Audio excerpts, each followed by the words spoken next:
I'd like to call to order the USD 489 School Board meeting for January 23rd, 2023 to order. I would like to welcome everybody that's spending a little time with us tonight. Thanks for coming. We have a full agenda tonight. 1.2 of the agenda is approval of the agenda as it was published on board docs and sent out to the public. Do I have a motion? Mr. President, Yes. I move that we add agenda discussion on CEI, which is superintendent, evaluating the superintendent. Do I have a second? Second. I have a motion and a second to add, let me write down what was the policy number. CEI, evaluating the superintendent. Do I have a discussion? Yes, the reason I... Wait, okay, go ahead. Go ahead. Okay. The reason we need to discuss this is because we have days that we're completing this, and there's some items in there that I don't think we're following board policy. And to make sure that we do it right, I think we should discuss it as a board. Okay, I feel like our board has spent a lot of time talking about procedure this year, and at 2 of the meetings prior, we have agreed this is the procedure that we're using for this evaluation period. So I will be voting no on this because this is an item that's been brought up several times and confirmed. If I feel like if it needs to be brought up, it's for the next cycle. There are some details that were brought up at the last, and this is policy and it should not be discussed in executive session. It should be discussed in the open. And I would hate for us to move forward and not do it right and not follow board policy. So a little 5 minutes discussion would not, just to make sure that we are doing it right. Okay, any other discussion? I have a motion and a second. All in favor of the motion of having a discussion on the superintendent's evaluation, vote yes. Yes. Yes. All opposed, vote no. No. No. And we have one board member on Zoom, Jess. She voted no. Okay, so I'd like to do a roll call. I wasn't sure of, Jess, would you call roll on that? Alan Clark, yes. Craig Pallister, no. Lori Hurdle, no. Tammy Wellbrock, no. Kurt Weiner, yes. Ken Brooks, no. Megan Zamperia Wilcox, no. Motion failed. Thank you. I'd like to recommend a motion to approve the agenda as presented. Second. I have a motion and a second to approve the agenda as presented. All in favor of this motion, vote yes. Yes. Yes. All opposed, vote no. No. And you're going to record Tammy's. She voted yes. Mr. President, Yes. if I need to orally contribute to my votes, I will, but I guess just because of logistics, I was just going to vote yes or no, but certainly call upon me and I can unmute as needed if you want me to vote orally. Tammy, thank you. I will just call on Jess to give us your vote. But if you want to give us a comment also, feel free. Sounds like plenty. Okay, 1.3 is the district mission. I like to go over that at the start of each one of our meetings as we talk about the different things going on in our district. The mission of the USD 489 is to provide a quality learning experience for every student in every classroom every day. To support the mission of the district, USD 489 includes supporting a vision that encompasses high student achievement, highly effective staff, effective and positive communications, and effective management of resources. Also vital to keeping focus on the district's mission and vision are that the USD 489 Board of Education supports the district's core values, being a champion for all kids, bringing your best every day, carrying the banner for your school and district, selling and creating possibilities and opportunities for students for their future.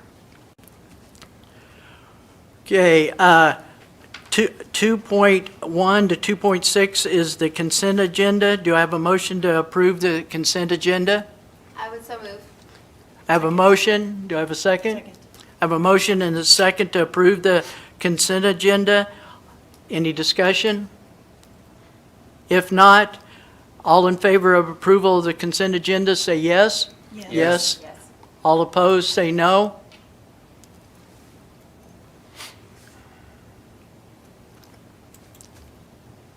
Yes. 7-0, approval of the consent agenda.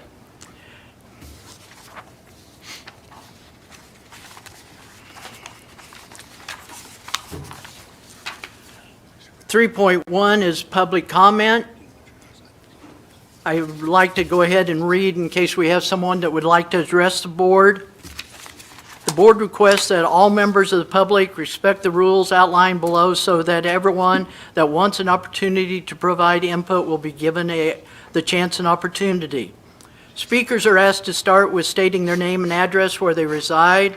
Speakers are limited to 3 minutes to make their presentations.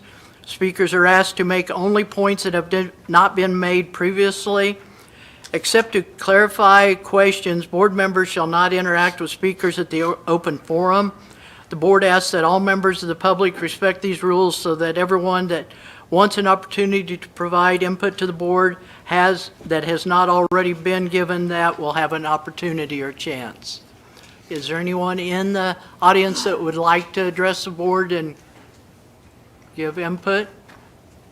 Seeing none, we will go ahead and go down to 5.1, superintendent's. 4.1. Oh, okay. Are we doing this week? Oh, I almost skipped. We were moving so quickly there. No, just kidding. 4.1, district financial audit. Melissa Romey, Adams and Brown. Ron, any?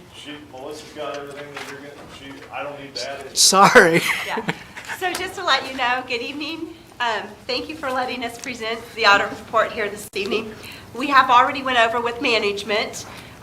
Anything that was in the report, we spent last week going over it so they could ask questions. Before we ever left the audit back in December, we went over, there was just a few minor recommendations that we had made. We went over it with them. They've also made those implementation points also. There's a loose leaf letter. We're going to come back to that in just a moment. I'm going to have you go ahead and open the audit report up to page 5. This is your summary statement of receipts, expenditures, and unencumbered cash balance. And this is a snapshot just at June 30th of 2022. So this is what your cash balances looked like unencumbered. And as you will remember, the unencumbered cash balance is your cash less all payables and encumbrances is your unencumbered cash balance, which you also use when you are doing your budget for the current school year. A couple of items, we're going to start from the third column from the right-hand side of the page. The general fund had an unencumbered cash balance of 0, and the supplemental general fund had an unencumbered cash balance of $671,819. And again, there's two things we look at when we look at that. Number one, with the state statutes, you usually will end up spending 100% of the budget and 100% of the cash in the general fund. In the supplemental general fund, then the state has a caveat that you need to spend 100% of the supplemental general fund's budgeted balance, which the school district did. So you're in compliance with both of those items. As we're looking down through this page, I'm not going to hit up on every unencumbered cash balance, but I'm going to hit up on a couple that, you know, we do take a look at with the district management. Capital outlay fund, it increased from $3.9 million up to $3.4 million. And again, those are items or projects that you will have upcoming in the next few years. And so that money has already been budgeted, it's being held, and it will be expended. I'm going to have you jump down to the contingency reserve fund, and it's probably about 6 lines up from the bottom of the page. In the contingency reserve fund, that balance is at 1.2 million. And again, this fund can be expended on anything in a type of an emergency or unanticipated situation that the district were to have. One item I am going to point out, that is a little bit different when you went over to your accounting software, when you integrated that in, is that the federal funds, these are all your federal funds. 100% of all the federal funds that the school district is receiving. And if you take a look at that, you will notice that you have a negative unencumbered cash balance of $3,781,000.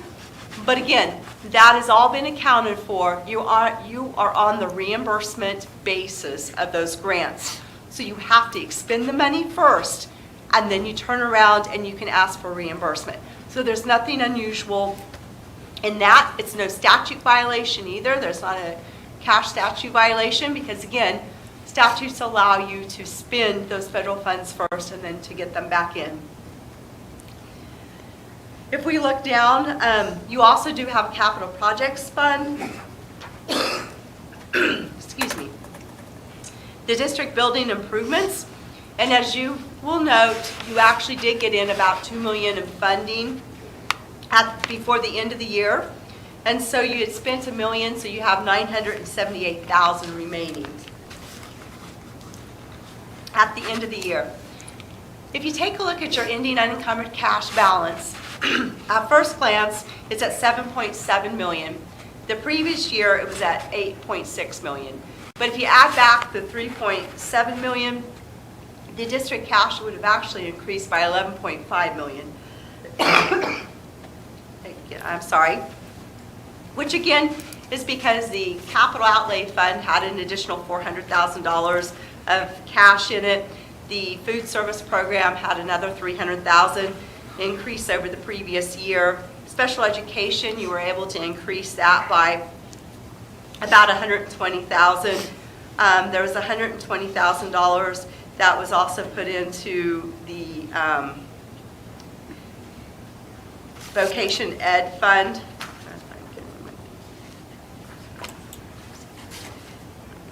Yeah, the vocational education, the summer school program, sorry.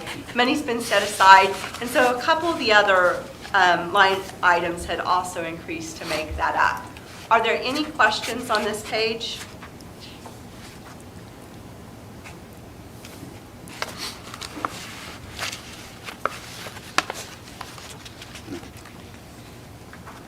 If not, then I am going to have you flip back to page 13.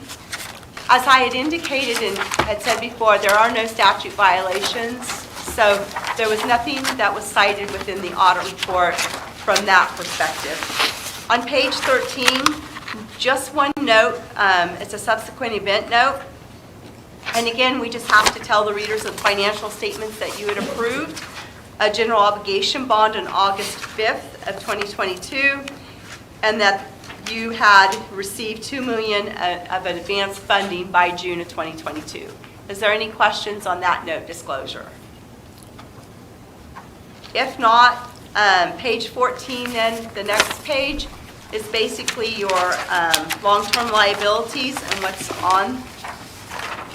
And so if you look at the snapshot picture, which is the second column from the right-hand side of the page, the balance at the end of the year, the school district's total indebtedness is at $6,037,000, which does include the $2 million of the GO bonds. Are there any questions on this? And then the rest of the page at the bottom gives out the next until 2053 when all debt would be paid off. Excuse me, Melissa. Yes. Sorry. Does the state limit us, do we have debt limits that we have to be within? No, the state doesn't, there's no limits at this point in time with this. If there's a limit due to, so some entities do have limits due to their assessed valuation, but at this point, if you do, I'm not aware of it. I'd have to look into that for the school district. Because you have to go through voters for the bond approval. I would assume that your bond counsel would have told you that. Thank you. I'm not going to go through each of the funds because, again, the information that you were presented in your financial statements from management is basically the same thing that you're seeing in these financial statements. But I do want to jump back to page 50. As you're going back through page 50, there'll be individual statements. If you want to take a look at them and have any questions, please let us know. We'd be happy to go over them. There's 2 additional audit reports, and again, as you know, you have a single audit. Within this single audit, we take a look at 2 different factors. We take a look at the financial statements, and we take a look at the compliance, and also on any significant or material weaknesses that you would have within your financial statements. The second report then talks about the single audit or the federal programs and your major programs if you have any significant audit deficiencies or compliance issues, material weaknesses. So on page 50 is your schedule of expenditures of federal awards. And I'm just going to point down to the bottom. Your total expenditures this past year were at $11,599,725, which is an increase over last year of about $6.6 million. A huge increase, or about $3 million of that, is obviously the COVID-19 funding, and that's the Education Stabilization Fund. And then some of the other funding was available. Obviously, the food service program was up by about $400,000. Some other COVID emergency connectivity fund programming of about $300,000. And so this year then, the district had spent $11.5 million. If we flip to the next page, page 51 just gives you a basis of presentation.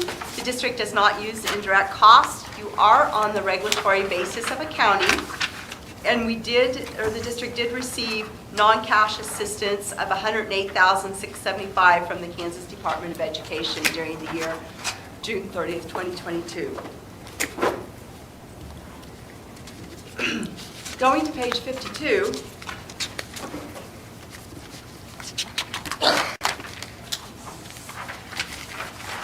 this right here is what the federal government takes a look at. Your audit report is submitted to the state of Kansas. It's actually on the state of Kansas website.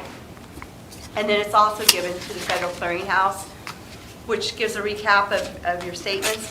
You have an unmodified opinion, and we just have to tell the readers of the financial statement that it's not in accordance with generally accepted accounting principles. You do have one material weakness that we're going to go over in just a moment on the financial statements, but you have no significant deficiencies and no non-compliance in the financial statements. Internal control over the major programs or your single audit, no material weaknesses, significant deficiencies. The report is unmodified. We didn't have any audit findings that are required to be reported under 2 CFR section 200.516. The major programs that we had to test this year were the Education Stabilization Fund and the Child Nutrition Cluster. Type A programs are anything that expended $750,000, and then you do not qualify as a low-risk auditee because you do not use generally accepted accounting principles, which again, a lot of municipal entities do not. And so we tested 40% of all federal expenditures versus just 20%. Is there any questions on that? If we flip over then to page 53, one of the items that we did talk to, and again, you went into, and you do have a new accounting system. And so internal controls should be in place to ensure that all encumbrances are recorded on the district's books. There were some material encumbrances, what with the new capital projects getting going, you guys approving things at the board level that does need to be picked up. Some of those were not picked up. So again, we visited with management. They're going to do a spreadsheet and they have a handle. They knew which ones then after we visited. And so we don't foresee this repeating itself in the future. That is the audit report. Are there any questions on it? That was the computers and the ESSER money we were waiting for. That one, yeah. like what's on the board docs, okay. What's the procedure, the control procedure, what's the adding 2 signatures? Is that one of the solutions to some of those? The adding the 2 signatures probably wouldn't really catch if you didn't have an encumbrance. It's when you guys approve something here at the board, then if you're going to approve it for this year, so if you approve something for $1 million tonight, they're going to pick that up as an encumbrance. And at the end of the year, with some of the ESSER funding, some of the other items going on, it looked like we just didn't get a clear-cut direction on where it should go. And since there was no direction from the board, it needed to be picked up last year.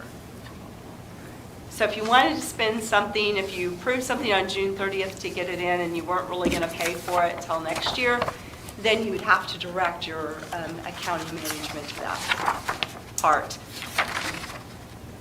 So what they're going to do is they're going to keep a spreadsheet, they're going to monitor it, go through it, and make sure anything that's approved or anything, any invoices, make sure that those are all accounted for.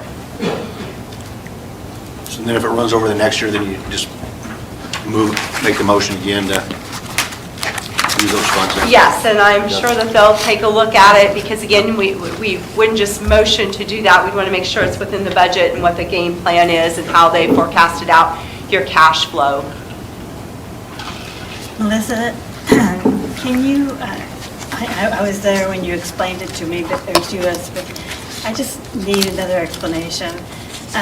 With the internal control over financial reporting, you had one deficit.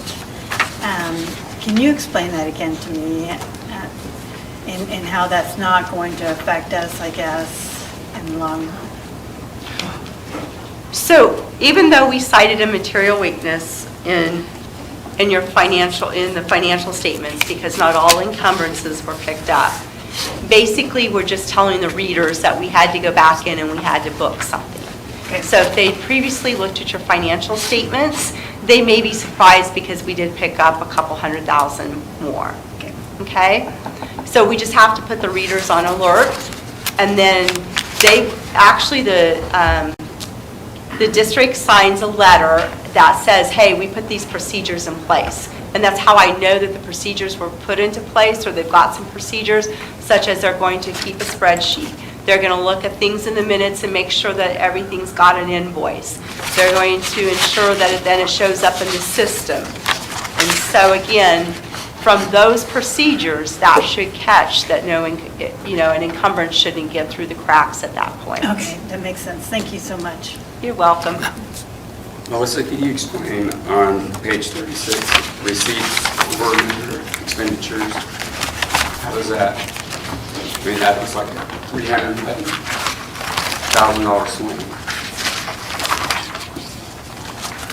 on 36. On page 36, which is the textbook and materials fund. Yes.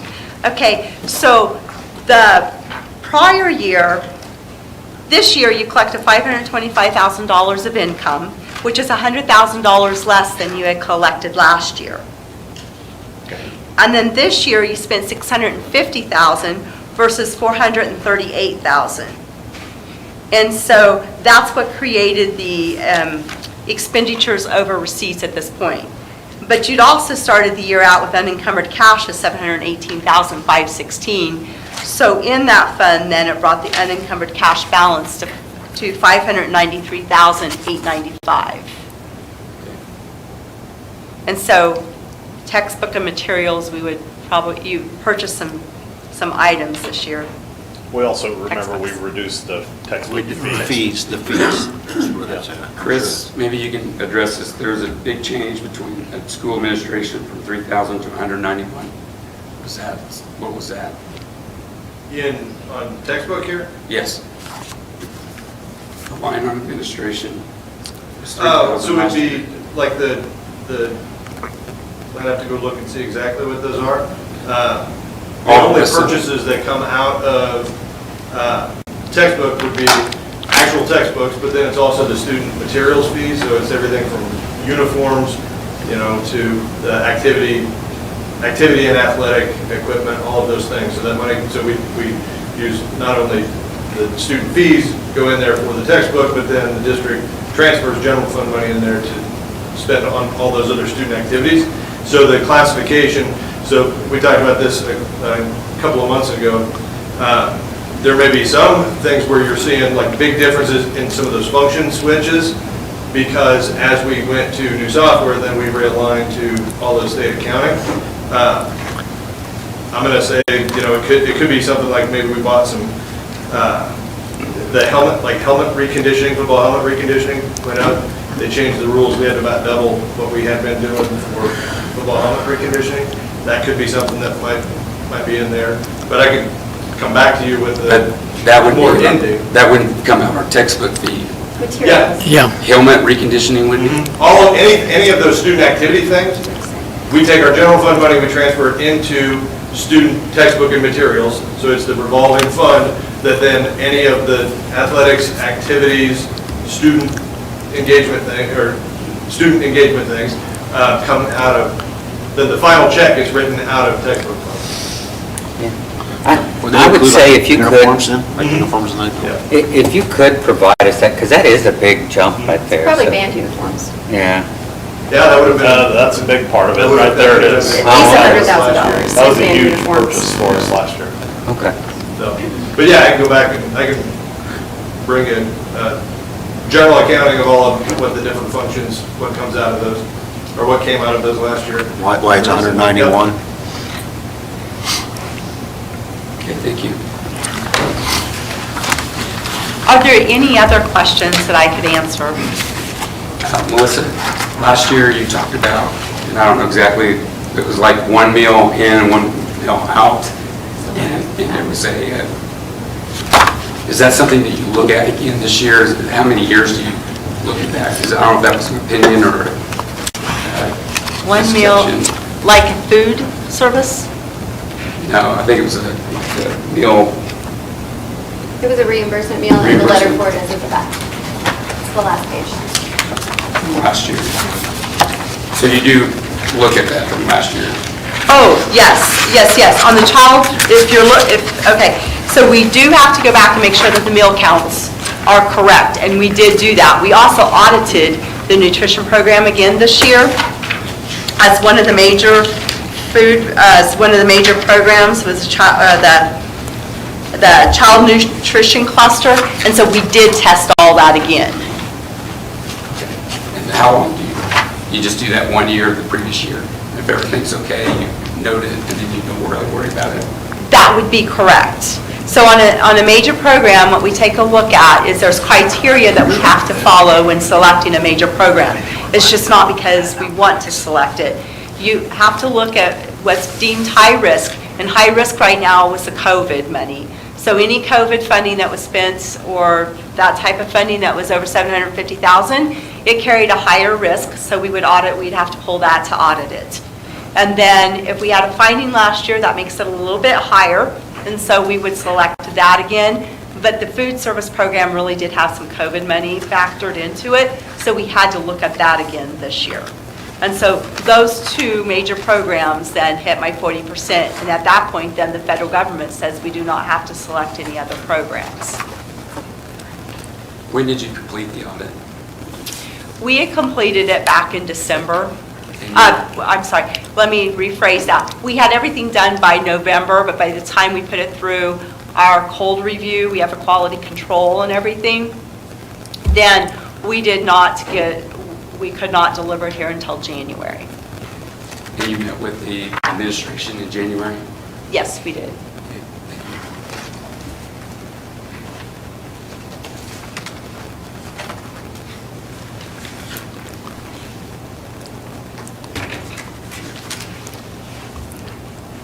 you. If there are no other questions then, at some point, if the report would be approved, so we can go ahead and get it sent to, we'll go ahead and get it sent to the federal government, also into the state of Kansas. I also wanted to say thank you. Everybody did work very diligent. We have one letter left to go, sorry. The governance letter, the loose leaf letter I said I'd come back to later. So on this letter, we talk about any significant audit matters, anything with your basis of accounting that we had, and we didn't find anything unusual. Did we have any difficulties encountered in performing the audit? That would have been one, we couldn't get our information, we couldn't get answers or anything like that. As you'll note, we encountered no significant difficulties in dealing with management to perform and to complete our audit. We did have some corrected and uncorrected misstatements that we sent to the district the 1st of December so that they could go ahead and get their books and records closed out for 6/30/22. We had no disagreements with management. There's a management representation letter that they had signed. And then we talk about some other items or some other matters. And so, again, when we look through things, we discuss this with management, so we are obligated to tell you, is that we recommend that a signed contract be kept on file for all certified employees. With the new system, there were some that they kept digitally, but they had to go back to their other records to get those. We think they should all be kept in the same form, which again, they've worked on and were able to show us that the other day when we were here. Care should be taken when reviewing timesheets to make sure they're accurate. And again, that's just something we just want to make sure everything's been summed up correctly. And then we recommended that we couldn't see it, we believe it was happening, but verification is the key. And so 2 separate employees should prepare and review the bank reconciliation. The important part of the process, though, is that there needs to be documented by a signature or initial of the employees that are doing it. That can be physical or it can be electronically. And then we talked a little bit about accrued payroll, that you could go ahead and estimate that and accrue it at the end of the fiscal year. And then we described to you guys accrued payroll consists of wages earned but not paid out before the end of the year. And so we went over that also with them just to ensure that, that they knew exactly what we were talking about and understood. Are there any questions on that? Who are the 2 employees assigned to do the bank reconciliations So now? we've actually got 3 now, and like Melissa was saying, the process was happening, but we realized that within Skyward, there wasn't a verification that it was going. So Carla does the reconciliation, Renee reviews it, and then I stamp off on it after they have both gone through. Then I do the final review and approve. We actually worked with Skyward based on the guidance here, and they've added now an audit log so that after it goes through me, it gives a date stamp or a time stamp to show that it's been approved. So it's actually 3 looking at it? Okay. That's excellent. Just a question on the signed contract on all certified employees. Is that every year or with a continuing contract, just one as long as they are in work for the You should district? have that contract on file, whether it's, and pull it forward to the next year, just so that whether it's the federal government or it's the state government or somebody coming in to take a look at it, that you can see that that contract and that person's being paid what you agreed to. Okay. It also helps the payroll department. Okay, thanks. That was another one, actually, based on, well, we knew when we put it in, so as we made the transition to Skyward, we attempted to use their contract module, and that's what Melissa was talking about. We got about 2/3 of the way in and realized, this isn't working the way that it was supposed to or the way that we thought it was going to, so we reverted back to doing paper and have worked with Skyward to redo that module, and we'll be implementing it again this year. So they'll all be electronic and a lot easier to chase down. So what happens when they're paper is you send them all out, and then you manually go back and check and say, oh, I didn't get that one, I didn't get that one. Well, we missed a few that we didn't get back. So, Okay. yeah, so we worked with them to create, to get the electronic version to work correctly so that we can get notifications and things like that and be able to verify. So teachers sign their contract on the computer, Yeah. didn't hit return? Yeah, What about classified? same process. Process, yeah. Is that work agreement? Yeah, called work agreement, but exact same process.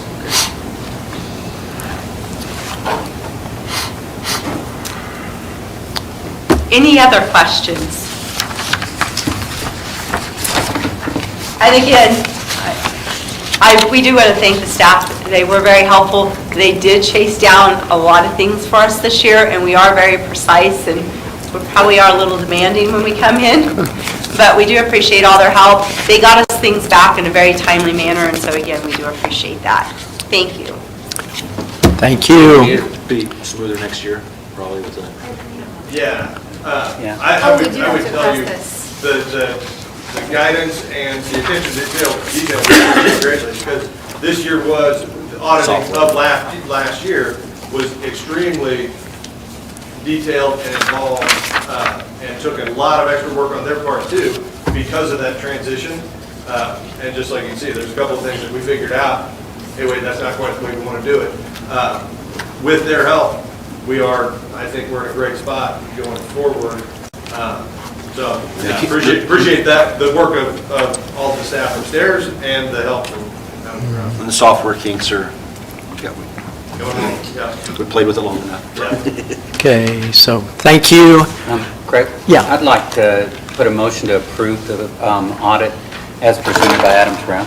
I have a motion Second. to, motion and a second. Any discussion? Hearing none. All in favor of approving the audit by Adams and Brown, say yes. Yes. All opposed, say no. Tammy voted yes. 7-0? Yes. Okay, thank you. Now we're ready for 5.1. Okay. Superintendent's report. Yeah, I Mr. thought, Wilson. yes, thought we'd start with just sharing the governor's budget recommendations that she released. And I think it's important, just as we go forward through the legislative session, I think we have a governor who has been very supportive of education, and her recommendations, once again, back that up. The first thing that she is recommending that, then this is part of what's in statute, which was approved by the Gannon lawsuit, is that we will increase the base state aid this year by the average of the CPI. That's a 3-year consumer price index. The estimate is that we would see roughly about a 5% increase. Somewhere in that range, 4 to 5% increase. So we will not know that until April of what that is, because that's when they set the consumer price index. They look at that, and so it's fluctuating all the time. But that's what was part of the Gannon lawsuit, and so in going forward, that's how it was decided that our funding would be. So we're hopeful that that holds. Also, and we've had tons of talk here about special education. Kyle is being recognized around the state for the work he's done to advocate for special education funding. Governor Kelly is recommending a phase-in model where we're adding about $72 million over the next 5 years, and that we would see an increase for our district. I don't know, Kyle, is there anything you want to add to that? Just that the first year of increase, if this were to pass, for us, it really does stabilize us. It helps us get back to kind of a neutral point of view. But then the way that the recommendation builds upon itself over the 5 years, there'll be a substantial increase in what we're able to do for staff and students over the next several years. That's April again. Well, It'll have to pass it'll have to go through legislation in the typical budget approval process, but it's in the governor's budget, which is pretty substantial considering last year there was nothing recommended increase. So it stabilizes special ed, but it really helps the general fund from all the districts that have had to shift money over to support the special ed programs. Correct. Without this, the current operations, we would have to substantially add general funds into special ed in order to keep operating the same way that we are. And going back as far as the last election, I heard a lot of support from, I don't want to get political, on both sides of the aisle supporting this when they were running for re-election. So I really hope that this is a positive. The governor is also recommending, $1.9 million to fully fund professional development state aid. She's asking that $1 million be added to fully fund the mentor teacher program. And she's also adding another $1 million to the Safe and Secure Schools, which will put us up to $5 million per year. And this is something we took advantage of last year with some of our safety report or communication software that we have been working on implementing. And we might look at some things this year going forward as far as school resource officers of being able to tap into these funds if possible. It seems like that's just an ongoing need on our safety and security. Just as of today, you don't have to go any further than Des Moines, Iowa. You're not talking about East Coast, West Coast. You're talking about very similar to us. Sure. And also, she is recommending that we add $3 million to the mental health initiative team pilot. Once again, that's a program that we have been tapping into for several years. It's been very positive in our district, and she is recommending that we add additional dollars. So I think that's in the right direction. The high density at-risk state aid, that is actually sunsetting, and so for our district, it's really not a huge impact because we don't receive a ton of dollars for that high density at-risk, but for other districts, this is a very big deal. So she's recommending that would be extended one more year. And then also, this is kind of important, is that the legislature make their state payment in June on time. As we have, it's kind of a funny deal, but they play some games, and so we don't actually get our state payment till, is it July? In July, right? July, even though it's for June. So, but we put it in the books that we got it in June. So, hopefully, the reason that was done was during the previous governor's reign, where he had depleted all the funds, and the state of Kansas was broke, and they didn't have enough money to pay schools, to pay the bills. So they've started this whole process, and she's trying to rectify that situation. So just wanted to share what the governor, what we're hopeful is, and if everything holds, we would see a majority of those things, and all of those are positive. We have been in situations where we've had governors recommend cuts, and this is, we're not seeing cuts recommended. So very, very positive. So wanted to share that with the board.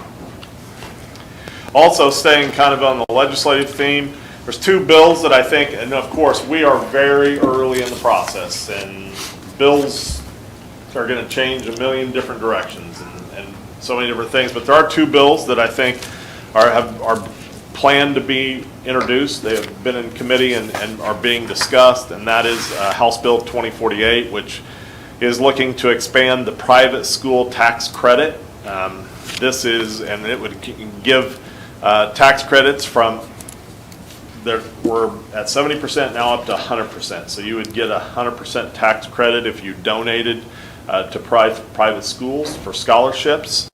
And also they're asking to increase the limit from 10 million up to 20 million. And so, as you can imagine, we see large corporations taking advantage of this, and it's also kind of a detriment to public education. And this is just one. This problem is you're creating this two-tiered system where private schools who don't have to take everyone would be getting public funds to educate at the private school, where we're going to educate anyone who's within our boundaries.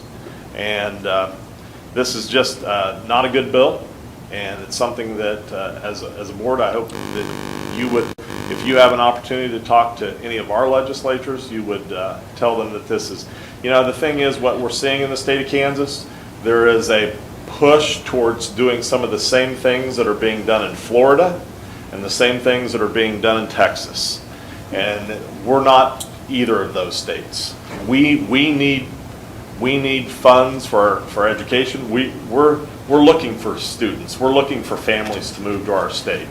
And where some of those states, they're full up, and they don't necessarily, they're okay with pushing people away. So I think it's important that we understand that this is a real negative bill, and that it would really be a detriment, to our district as well as many districts in the state. Also, House Bill 2040, this is maybe a bill that could have some positive financial impact.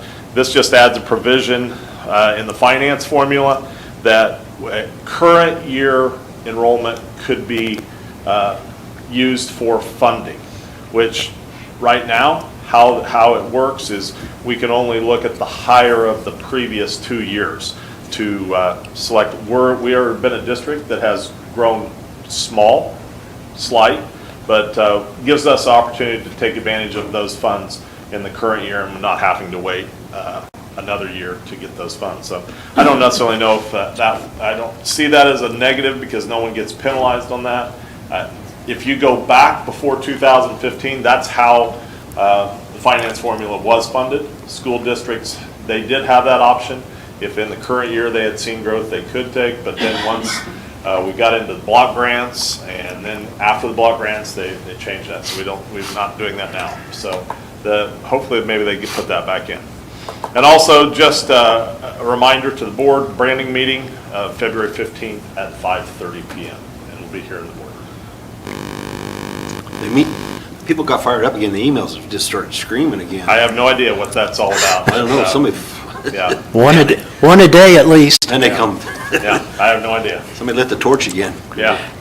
Wasn't us. Okay, thank you, Ron. 5.2, KERMP renewal update. Chris? So just give a quick update. As you know, the KERMP is it's a Kansas Education Risk Management Pool. So we receive our property casualties, our building and liability insurance through the pool. Back in 2015, USD 49 Haves was one of the original 9 founding members of the pool. This year there are 95 school districts, and there's also some technical colleges and junior colleges that have joined the pool as well. So 95 members and about 8.7 billion in property being insured.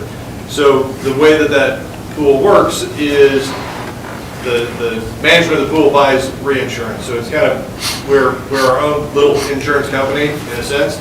The small and mid-sized claims get paid with deductibles and then the pool's cash, and then any of the larger claims are moved on to multiple different reinsurance carriers. There's about 2.17 is the current net position, or the net position as of September 30th. So basically that's the profit that would typically go back to insurance companies. That's what's sitting in reserve to help pay those small and medium-sized claims. The reason I give you that is because we're starting to have our conversations about renewal, and with everybody, as with all P&C, the hard market is the pretty common term between all the nationwide storms. There's a lot of claims going out and not as much premium coming in. So we're anticipating up to a 20% increase in the property casualty side. The property side is driving that mostly, and always drives it in Kansas. The property side drives it there. So hoping it's less than that. Hoping for good things between now and official renewal. We'll know it's July 1 is our renewal date, so it runs alongside the fiscal year, but could be a bigger increase than what we would like. Along with the property and casualty, we also get our cyber insurance comes through KERMP. We also do, it's not through KERMP, but we have a preferred partnership for the student accident insurance that we buy for all of our kids. Covers them during athletics and anything school related covers them during that time. We get a reduced rate because that runs through the pool also. Questions, thoughts on that? While I have your attention, I'll give you one more update. We just got the notice today, or we knew it was coming, but we have our first bond payment will be, at the next meeting, you'll approve in the bills, you'll notice there'll be a bill for the first bond payment. So not to be confused with the building process, the bond payment is the set amount, so the $143.5 million that was approved, and then those bonds were sold. So we have that money sitting in the bank, right? And that's what takes care of the projects, and that's why, in essence, projects can't go over that. The projects are set at what we have for the funds. The bonds that were sold were at 143.5. That's what gets repaid through the mill, the changes to the mill, and then also the sales tax, as well as we can utilize the bond premium and things like that if we need to. But we received our first sales tax receipt, received our first check from the city for sales tax, a little over $320,000, and that would have been actually for October. So we get that money about 2 months arrears. So 320, which is a really solid number for October. So really excited about that. And then we received our first half here in January of the mill assessment too. So we'll be using that money to make that payment for the first bond payment. And we only have one bond payment this fiscal year, so that'll be the last time we try to check. The next one is until next September. So the state sales tax and the city sales tax, the amount they've been drawing in is helping us in both ways. Yeah, oh yeah, for sure. Okay, any other questions of Chris? And that's just, there's no motion, just discussion information. Okay, 6.1 is the first of the action discussion items tonight. Request for approval, Hayes High football field conversion, field turf lighting system. Ron? Yeah, this is previous board meeting, we talked about the need to look at converting our current grass football field at Hayes High for the immediate prospect as we begin the bond work this summer, which will take away our current practice field, and we'll go away with our soccer field. So we won't physically have anywhere to practice or even compete for football or soccer. So knowing that the amount of traffic would, and we of course have a football facility across the parking lot, current Hayes High. It's not necessarily set up for soccer, but by converting it to a turf field, we could utilize both football for practice as well as sub-varsity games and soccer for practice as well as soccer contests by converting that to a turf field. Of course, also with that, we need lights because we're anticipating that we're going to have some long nights and maybe even some early mornings where we might need lights to, and as far as even some of our competitions will have to be moved later. We currently don't have lights at Hayes High. So with that, we brought a recommendation to you this evening. This is for a proposal from Mammoth Construction to convert our high school football field to a field turf as well as a lighting system. They have brought in a bid of $1.35839, and this is done through the Greenbush State Purchasing Procurement contract. And so what this will do is we'll fully convert our field turf to our grass to field turf. We'll also put in a base underneath that turf as well as drainage, and we'll also include some goalposts along with the projects. We'll also be adding some equipment to take care of the turf. We don't need mowers, but there's still some work to do that, Vacuum as cleaners. well as a lighting system to light the field. So I do have representatives here from Mammoth, and so I'll ask one or both of them to come forward. This is Jeremy Capo and Bob Horton from Mammoth Construction. Worked closely with them. These are great guys, and I'll let them say some things, and then you can entertain some questions. Okay. Sure. First, Jeremy Capo with Mammoth Sports Construction. Thank you so much for the opportunity to be here tonight. I have Bob Horton. You can give a quick introduction there, Bob. Hi, I'm Bob. Before Jeremy gets into turf and lights, I just wanted to thank all of you for being here, for the service you provide to your students, staff, and their families in the district. Just very briefly, I retired after 37 years in K-12 education, 14 as a high school math teacher and coach, 16 as a junior high principal, and in the last 7 years, I was the business director for Seaman Public Schools. So the audit report was like a trip down memory lane for me, and Melissa did a really nice, I'm just telling you, I'm a connoisseur of audit reports, and she did a really nice job. I'd hang on to her. So, but thank you all. Yeah. So yeah, now I get to tag along and have Bob as a mentor, so I'm very blessed. Just quickly before we dive into it, the mission of Mammoth is to build the places where passion and community collide. And that just comes from a place of service and a passion for communities. Mammoth is Kansas-owned, Meriden, Kansas, population 800, just north of Topeka. And so our owners are invested in what we can do for each community. So we've seen this time and time again where you come into a community and you have an opportunity to provide a surface that really changes the landscape of the culture, and in this case is going to provide hours upon hours of durability and playability and safety for the students that will be using it. So with that, open it up for any questions that you may have.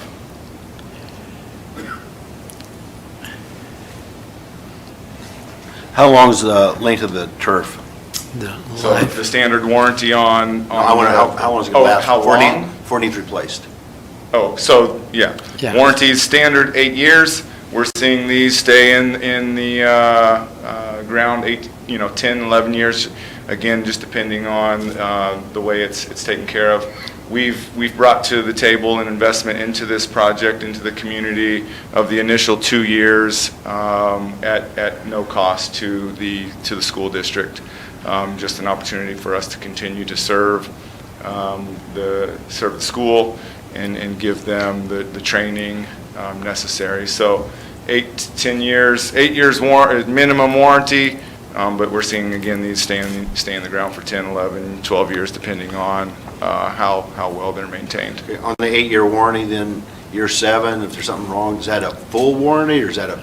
Yep, full warranty. In fact, Bob can tell you about a situation at Topeka Seaman where we were probably 5 years into the field. The field failed and it was replaced. It's a third-party prepaid warranty.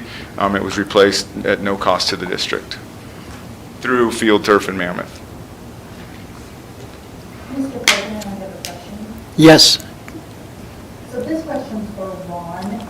And Ron, can you share, because when you talk about turf, especially at the Hayes High complex, in that land space that we have there, can you just kind of, and I'm sorry to put you on the spot, I should have asked you to come prepared, but my understanding in terms of the water well, there are, some challenges to continued watering of natural grass, as well as doesn't the services that, and this is my ignorance here, but can you also confirm, I was thinking that services needed to keep and maintain natural grass is different than the part of the budget that comes from, that we would pull from for turf. Can you maybe just, I've heard so much of these type of conversations that I'm getting myself confused in my head, and I'd like to just be more clear, because I think it's important to bring that topic up when we're talking about turfing, because I think they go hand in hand myself. Yeah, I mean, we do have a well out there that we currently monitor as we go through a sports season and fall and spring. And we are limited on the amount of water that we can use out of that well. And in times where it gets really dry and hot and we have particularly a lot of use, we start using quite a bit of water, and sometimes we have to cut back even though we know that those fields need more moisture than we're giving it. But it's so, yes, the benefit, and we didn't really talk a lot about this, but the benefit to conserving water, as our community has always values the conservation of water, will be a huge benefit. Moving, our basically building an athletic complex with fields out there is the goal throughout this bond issue, and so it would be difficult for us to maintain grass fields for all these different sports the way we are projecting. So that's why we're looking at turf just from the standpoint of it does provide turf, of course, is going to give us some conservation of water, but it also is going to give us a surface that we can pound the heck out of, and not have to worry about, just bare spots and wearing in, of course, over 10 years, if you're pounding the heck out, you'll start to see that on a turf field. But I think there's some things that he mentioned it, but that 2-year maintenance program that they have agreed to do is a real positive. One of the reasons we felt like this was the direction our district needed to go, because they're going to come in and do the maintenance for us for 2 years, but they're also going to be training us how to do this going forward. So I think it's a real positive. Can you explain how the draining's going to be? Is there drains already, or do you have to build some? Yeah, so we'll work with the city on the permitting, and we'll come in and excavate out to plus or minus a tenth, and then we'll put all the drainage in. We'll come in with 6 inches of rock, and then 2 inches of turf over the top of that. So essentially, it's designed. It's a big retention pond. Essentially, the water will hit, find the drains, and then run out to where the city has it set up for us to get it to go. For the stormwater to go. Okay. So you'll be going underneath the track somehow? Correct, yes. Horizontal drilling or whatever? Yeah. Okay. And your lighting, you have 4 banks of lights. How energy efficient is it, and is it state of the art? Yeah, so it's through Techline, it's an LED system, 50-foot candles, and Techline you'll see at the Mercedes-Benz, where the Falcons play, that they have a Techline lighting system. So this particular system will be something that the district can monitor through their phone or through their computer. They can get it turned on without someone having to be out there, turning the switch off and on. So it allows them to set timers and those types of things and be efficient with the usage of the lights. Yes. Nice. Thank you. Can you explain to me the difference between we upgraded the turf? Yes, sir. What's the difference? Yeah, so the original, the base is just a monofilament turf, or sorry, just a slit film turf. And what the upgrade is it's a blend with the monofilament fiber in it, and with the soccer that's going to be played on it, the monofilament fiber is better for ball roll. And so now it's just a blended system. The slit film fibers will encapsulate the infill as well, and then hold up the monofilament so it looks pretty like your yard. And then the 2-year maintenance, then after that, what's it cost a year to maintain it? So what we've kind of put together, it's about a $4,000 to $5,000 investment for those first 2 years. And then at the end of it, we can go into, we can enter into an agreement if you want us to continue to maintain that. My suggestion would be through the life of the turf, not through the warranty, obviously, because the opportunity to get another 10 or 11 or 12 years out of it is there and real. So we're probably in that ballpark. We just installed 2 fields in Garden City and in Lakin, and they are on maintenance agreements as well. It's an annual, so I would imagine our people would do a really, really good job of catching you guys on the way out there, or catching you on the way back, which would save on some of that mobilization cost. Is that like sweeping the turf so it stands up? Yeah, so it's called a Sport Champ. It looks like a hockey Zamboni, if you will. Yeah, and so it picks up the turf, it cleans it, and then it redistributes it. Wow, that was I got it. And so yeah, it'll make sure we'll come in and we'll check your infill. to make sure that if there's some areas where it's low, that'll clean all that up and just really make it, we'll check all the seams and everything that goes along with it and repair any of those things. But we're also recommending that we purchase some equipment on our own that we'll do on a weekly basis and as needed, basically, for the sweep and the grooming. This is a bigger, in-depth process. Moving things Yeah, around. the equipment that you have is smaller equipment that you could pull behind a gator or just a quad of some type. It's not heavy equipment.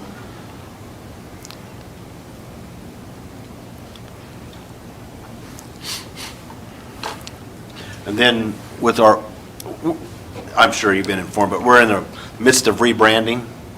And so the image that we ever decide, because I would assume that we will decorate it like the middle school's going to be things, so we're not changing those things.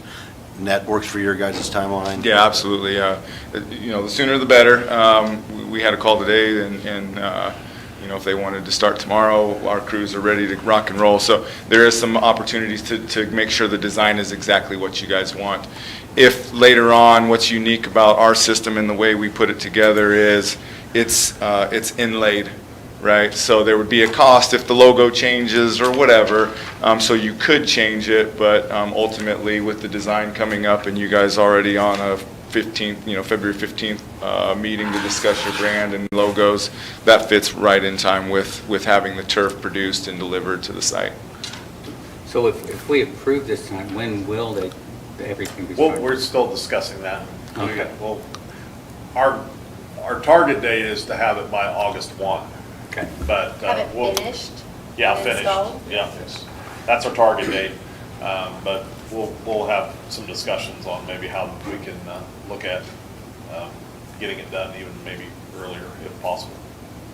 And this is capital outlay, no Well, bond. it's through that, our lease purchase, we're considering, and you did approved a resolution last meeting for the lease purchase, which will include this along with the O'Laughlin HVAC system that we're planning to work on. So, yes, and you will actually approve the lease purchase terms at the next meeting. Okay. What, the amount that we had set aside in the capital outlay was 1.3 million for the turf. So this is just a teeny bit over that. Does that include some contingency or like what's going on there? Yeah, we've put contingency for a survey and a geo in there. Okay. And then also, we didn't put the contingency for stabilization in there. Okay. And that's, we've shown that number.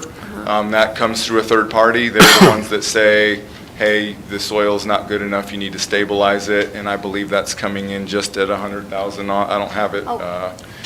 So the stabilization at this point is the only relative unknown. Everything It's else, under. we've done the hard numbers and we've called the quarries for the rock and we've done all those different things. So to be transparent and open on the front end, Yeah.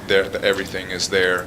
That's really good. Yes. I just want to correct myself. Okay. Because we also included the lights in the capital plan. Yes. And that makes the total that we had set aside at 1.65. Yeah, and also This is just under. just also understand though, you do have a little over 3 million Mm-hmm. in capital outlay in reserves. Right. So, yes, if we do have those small things, we can pay for that out of. So, we generate capital outlay, but we also have in reserves. Yes.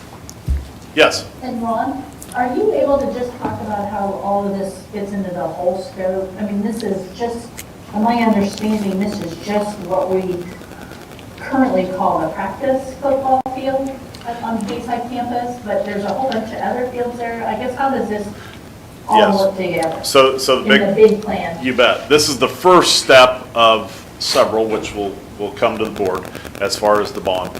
We will be looking at a football stadium turf. We'll also be looking at a soccer stadium turf, as well as a softball stadium turf.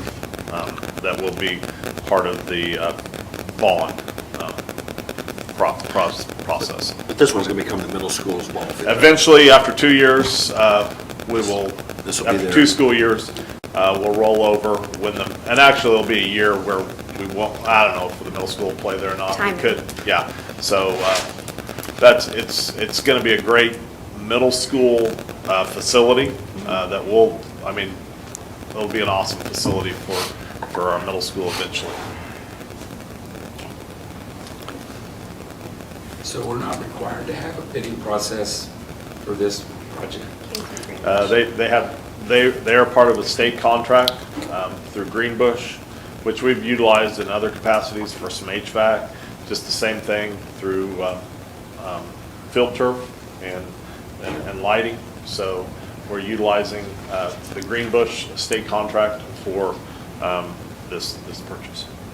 This meets all the bidding requirements.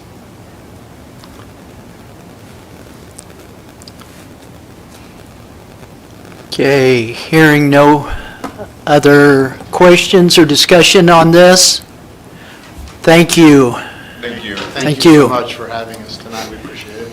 I'd like to make a motion to approve the recommended Hayes High football full field conversion, including the field turf and the lighting system by Mammoth Construction in the amount of $1,358,039 through Greenbush State Purchasing Cooperative. I second that. Have a motion and a second. Any further discussion, questions? Hearing none, I'd like, all in favor of this motion, say yes. Yes. Yes. All opposed, say no.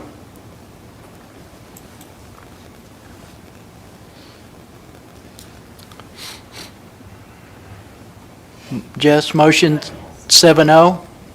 Thank you. Thank you all so much. Thank you. Thank you for your presentation. Back to Topeka. Okay, 6.2, Hayes High Schools Scope and Sequence Review of Curriculum Changes. High school administrators? Yeah, they have some course proposals that they would like to present to the board. Mr. Anderson Okay, good evening. and Mrs. Hager, sorry. He was at the podium, so he would introduce you. Yeah. Thank you. All right, you got the team. So, we'll let that get going. We appreciate the opportunity to come and talk about this. It's an exciting time to be involved in the high school world. And really, I always like that we start with the core values, so I really want to start with 2 of them. 1 is be a champion for all kids, and 2 is sell the opportunities and possibilities. And that's why we enjoy being at the high school level. We feel like that's really where this comes into play as it pertains to some of these courses. We are going to leverage the kids' IPS. That's the constant conversation we have, which is the individual plan of study.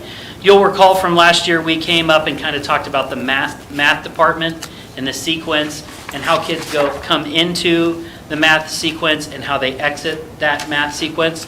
That's exactly what we're going to talk about tonight with the science and ELA and some additional course offerings. Okay?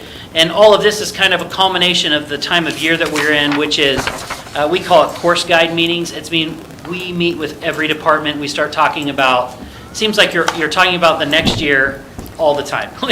We're always 1 foot in and 1 to the future as well. And so a lot of this consensus comes from these course guide meetings where it's our opportunity to talk to our departments. And so we're just going to run you through some things into these course guide meetings and how this came to be. And we're going to start with advanced placement. And so Mrs. Hicker's going to talk about that. So we started our course guide meetings with the social studies department, and as we reviewed all of the elective offerings that they have in place, we talked about the disparity in enrollment between AP sections and other honors level sections at lower grade levels. So we see typically 3 or so honors enrollments in each core content at the freshman, sophomore, junior level, and then the senior year it shifts to AP, and we see a decrease in that enrollment. And so we had a very frank discussion with our teachers, and they believe it's because that AP designation on the curriculum is kind of limiting, and it kind of binds them to this specified outline of content that doesn't allow them to necessarily reach students' interests, connect with the community in the way that they would like to. We would like to pursue more IPS connections in those curricula. So we called all the AP teachers together, and they agreed across the board that they would like to, rather than designate specifically AP, still allow the opportunity for our students to take AP exams, pursue concurrent credits, but to call those honors level courses and to expand what those courses can do because they're no longer bound by that College Board distinction. So that was a key discussion among our teachers, that they feel they can serve more students at a higher level of engagement with honors level, level 2 in the chemistry case, or concurrent enrollment, which the English department is already doing.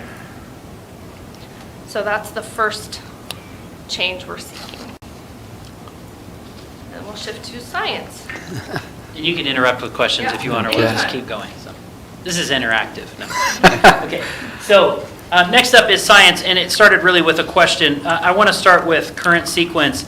We have an integrated science course, then we have a biology course, and then we have a chemistry course. And every student at Hayes High, every student, takes all three of those courses. Okay? So the question became, and all the way to the consensus of the science department, should chemistry be required for every student at Hayes High? And the science department, through their consensus, said no. Okay? Again, going back to that conversation with their individual plan of study.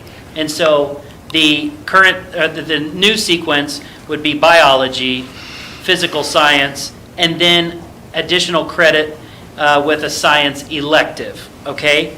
And so along with those electives, these courses are not developed yet, but this is the conversation. This is where the science department wants to go, is add some electives. These are examples, would be genetics, astronomy, zoology, crime lab, forensics, geology, electronics. Again, not all those would be offered in 23-24, and those elective courses would be offered on a rotating basis. Because after those first couple years of science, you would have lots of interest that you could fan out from. The next slide, please, Jess, and thank you, is a visual representation of that. So biology, honors biology, physical science, honors physical science. And then note when it switches over to junior and senior year, there is a lot of opportunity for a student to find their possibility and opportunity and what they're interested in and take it and run, which, yeah. So let me ask you this, because you're telling us these are potential subjects or classes. How many of them are not potential, or are we set up to do already? Many of them, or? That whole slide we do now. Okay. I mean, everything that you see up there. The aerospace? Say that again. Aerospace? Uh-huh. Okay. Yeah. Chemistry too, of course, would be the AP Chem, so that would be, again, part of that AP conversation. But we are doing those. But we wanted to go ahead and get out in front and give our science teachers the opportunity to start building some courses at some of those other opportunities there. Or are we flipping biology from sophomore year, because I used to teach that, and physical science, isn't that the one that we're doing at the freshman year now going to be, we're flopping them, correct? It's Correct. actually Right. two shifts. So shift from integrated to physical science. So integrated is kind of comprehensive of all the content in science. The physical science would be specific to physical sciences only, physical and earth space. It wouldn't include the life science component because the biology is its whole year. But the other benefit to putting biology first is that it kind of levels the playing field with high school math. The physical science is dependent upon Algebra 1 knowledge, and so we want to make sure all of our freshmen have Algebra 1, because not all of our 8th graders take that. And is that the same curriculum then that we're teaching now at sophomores to the freshmen, or is it going to be changed? The biology curriculum is the same. Will stay the same, and you're just going to be a year earlier?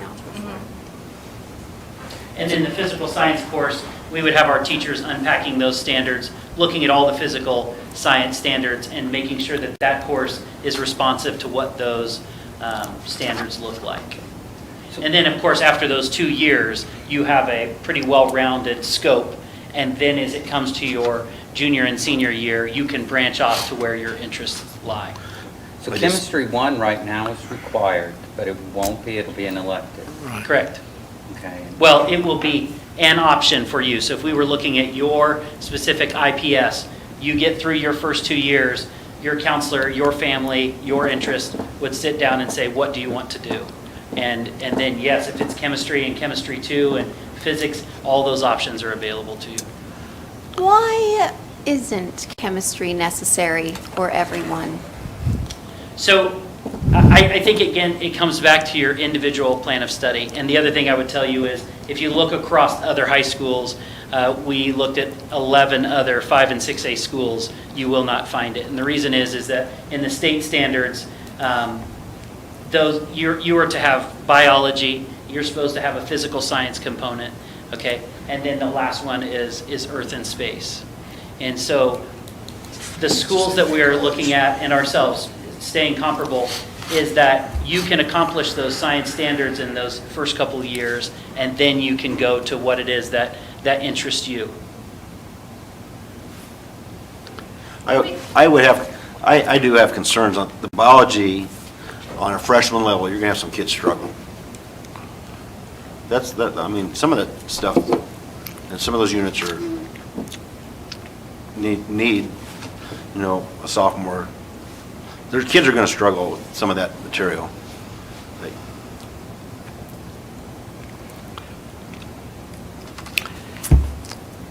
Just a question, when you're building a master schedule and you're looking into the science department and you have quite a fewer sections of chemistry because of the options you're laying out, are you going to have trouble getting a staff being able to be certified in all of these areas?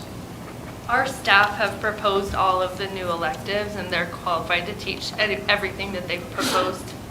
So. Great. Will some of those transition to ag and somewhere, I think we had 1 or 2 in the food science area too. Are those still going to be possibilities, or? I think eventually, a lot of these courses that are being proposed, the genetics, the zoology, that has a definite link with the ag there. Crime lab forensics has a link to health science, geology, electronics. We're looking at adding STEM pathway eventually, so all of these are going to end up supporting pathways in some way. Okay. So I think that's the other benefit to opening up those elective choices during the junior and senior year. Now, many of the courses, if you're going into engineering or medicine or ag, you're going to need chemistry, and a lot of these can be concurrently enrolled. So we know that chemistry isn't going away for a lot of students. It will still be the choice for the elective, but there are other options that support the IPS as well. It does seem like chemistry is still a prerequisite for a lot of these classes that are being proposed as. And there will be chemistry standards covered in that physical science course. Oh, okay. Absolutely. That second level course is really a survey, and it would have multiple elements in it to make sure that we are covering all the standards that are based in the for high school science. And the other 11 schools you observed, that they have biology before the physical science? Okay, so can you go to the very last slide? On the head of the, sorry. No, you're good. It's a good question. So just for instance, that's kind of, just gives you some other schools to look at. So to further his question, your current biology teachers, you're telling us you've discussed everything.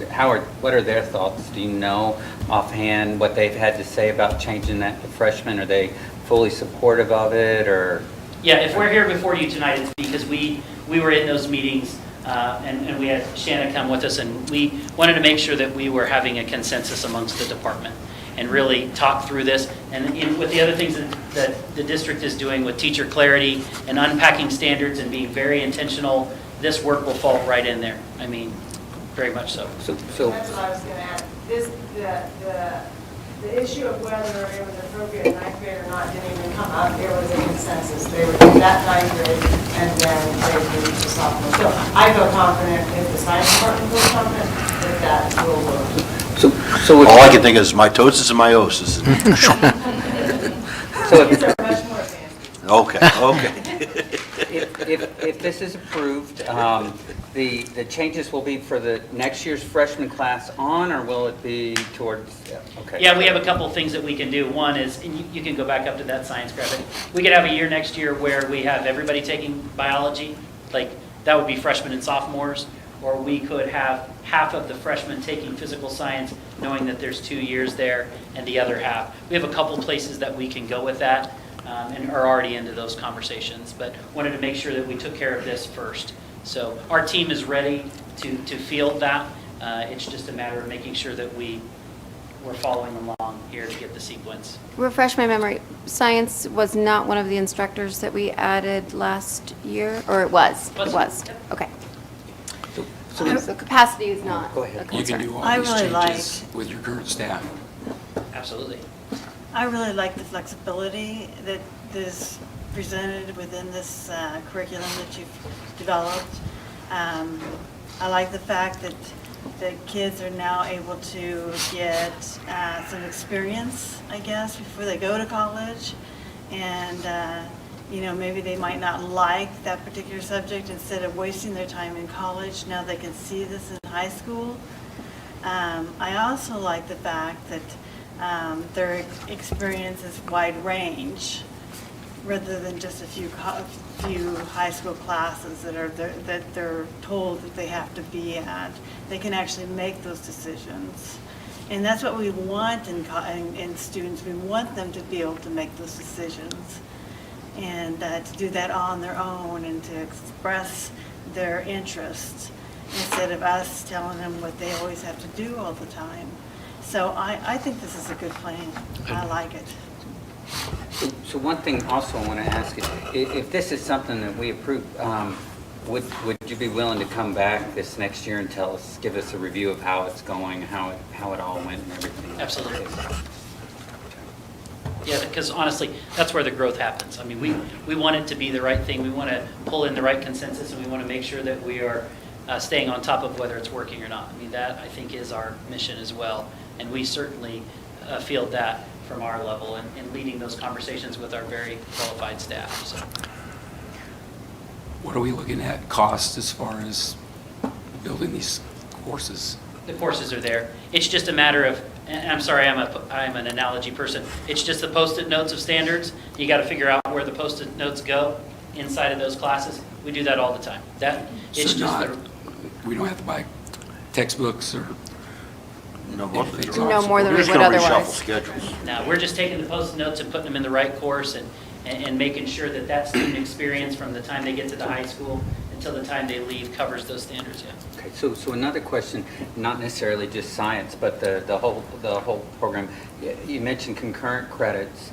The effect on this will be a plus or a negative for that? Is it going to encourage more concurrent credit or stay the same? I think the potential exists. Right now, the science course that offers concurrent credit would be that human bio. And so I think as we look at these options and as we continue to partner with Fort Hays and NCK and we have this slate of offerings, they're continually looking at ways to partner for concurrent agreements. And we'll address one here in a little bit in our kind of catch-all courses that can serve as a concurrent as well outside of even science. But, you know, as we look at chemistry too, eventually being potentially something that would be a concurrent level thing. I could see a genetics or an astronomy even suiting those things. It's just a matter of partnering with the Fort Hays experts as we build that curriculum and seeing if our standards meet their standards and the objectives of the college course. What about mechanical sciences? Is that over in the other section of like, you know, the functional sciences? We have physical science. My husband's father is an applied physics teacher, retired. So those are the kinds of things that I'm asking about. Physics would fit inside that physical science. So course. even, okay, so At that least at that the- introduction in that to survey level, yeah. the mechanical physics and perhaps physics contains some of that as well? Sure, and the science teachers are hungry to add offerings. They are so excited when we ask them to come up with the electives that they wanted to offer. They could have offered you a list of 50 different courses to teach. Part of that conversation that we have with them is how are the courses that we're going to offer in the near future and in the distant future aligned with the pathways and our local needs and all of those things. so that we can fund some of these things through Perkins and all of those other pieces too, so that we can support pathway development. And so right now, we're focusing a little bit more, you'll see on the health science side, because that's one of our newer pathways. And then we've got the geology and the astronomy and the electronics as more of those applied and physical science type courses too, to balance. So Mrs. Zimmerman's human biology is the only concurrent right now? Unless physics, is physics, no, I don't think, I think it's human bio. Okay. And then how many pathways are there? Right now, we have 10. And then some of these will be part of that? Some of those- Yep, the genetics should fit inside that health science, zoology could. We need to look at the state course outcomes Sure. for that. The crime lab forensics could fit inside that as well. Again, it's all figuring out the state course outcomes for those pathway courses. So we could have another pathway or two if, maybe? Eventually. There's I understand. there's like those technical level courses that are tough and they require gotta them, and they jump. put a little asterisk next to them, so. Yeah, I guess. And the other thing to keep in mind about this, I said it was an exciting time for high school, the new high school, those are neighbors that you're talking about. Those teachers are no longer miles away from one another. They are across the hall from one another. So some of the collaboration that we're even building into the physical space is going to impact some of those conversations. So again, it's just, there are a lot of opportunities. Okay, I'll go on to Keep English if I going, could. yeah. The English picture is a little easier. English language arts, again, we bring up the menu, and we're kind of talking about that senior level is where it branches out. So you see English 1, English 2, English 3, but then as you get over there to the senior side, they would take 2 courses from the list below, and then you can see the concurrent options. So there is just, again, more, when I get further along, I get lots more options for what my choices are as a student, as it pertains to my family, as it pertains to what my next post-secondary steps are. Again, the impetus is the same, and in English, it's really that final year that's the one that would be part of that. Instructors for the concurrent classes, are they done through Fort Hays and NCK? I know oral communications got swapped at semester. Yes, But we now have we're using teachers from, we're not using Hays IT, we're using some of their, Fort Hays. for all 3 of them, or just, Hays High teacher for comp and world lit. and just oral? That right now, those 2 courses combined to make the AP course, but we would just take that AP distinction off. Make them semesters, okay.